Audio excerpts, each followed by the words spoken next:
Welcome to Penrose Learning, where we make understanding easy. You begin by confirming what kind of controller you have and why that matters. Different protocols need different handling. First, update Steam and your OS drivers so devices are recognized reliably.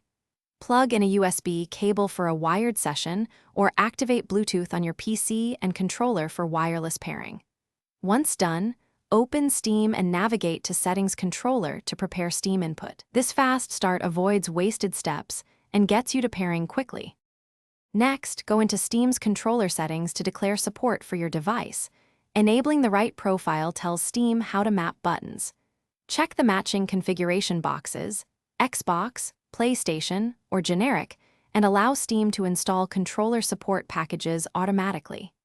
Use Big Picture mode for visual configuration and to run any firmware updates.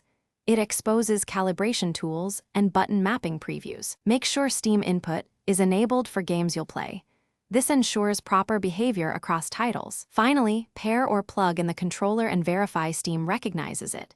Windows Bluetooth settings show pairing status or Device Manager shows the USB device.